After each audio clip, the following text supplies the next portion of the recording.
erstmal de base.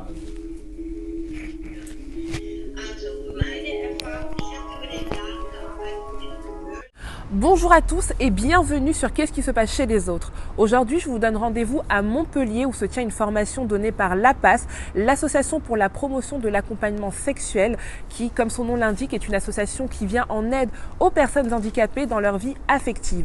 Ces actions peuvent même mener jusqu'à des rapports sexuels. Seulement, l'APAS, qui n'est pas encore reconnue par l'État, est critiquée pour ces actes que l'on assimile assez souvent à de la prostitution. Tout de même, ses membres se battent afin de faire reconnaître le désir des personnes handicapées et tout simplement pour faire reconnaître leur association. Je vous en dis plus tout de suite.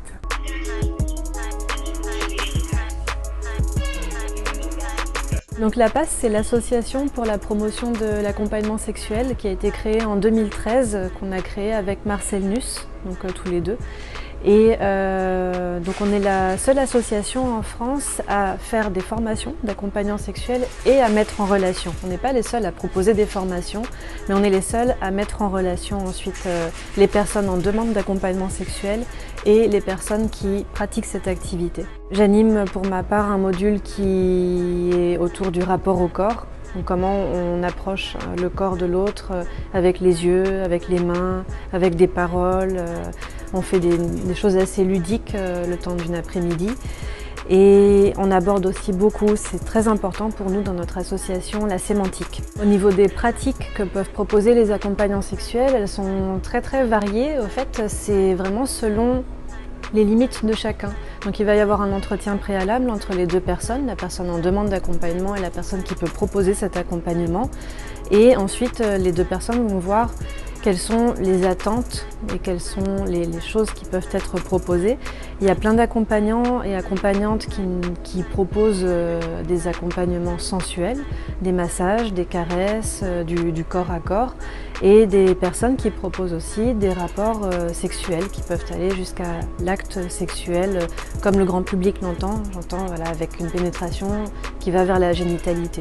On a fait appel à des escortes, mais ça se passait mal, parce que c'était que des relations purement sexuelles. Tandis qu'avec une assistante sexuelle, il y a une relation d'affection, d'accompagnement, beaucoup de relationnel.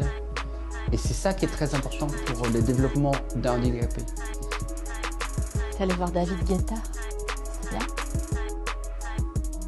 Il y a beaucoup de personnes qui viennent vers nous en disant « Ah, mais c'est de la prostitution ».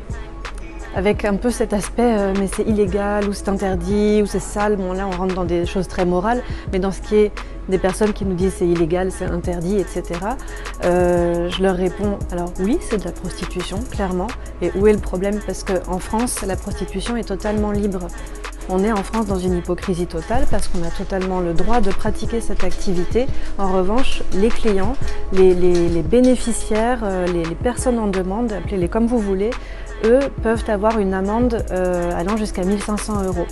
Et les personnes qui font le lien, c'est-à-dire par exemple nous, associations qui mettons en relation des personnes qui pratiquent cette activité, des personnes en demande, nous sommes des proxénètes. On a des personnes qui ont retiré leur demande d'accompagnement sexuel parce qu'ils ont compris qu'ils faisaient appel finalement à un ou une prostituée et qu'ils allaient être des clients pénalisés.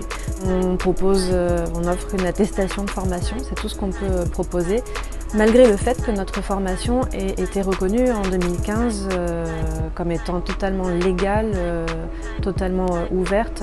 Donc on forme de façon ouverte, légale, à visage découvert, on forme des personnes à une activité qui n'est pas reconnue, à un service qui n'est pas reconnu actuellement en France et dont les clients de ce service sont pénalisables.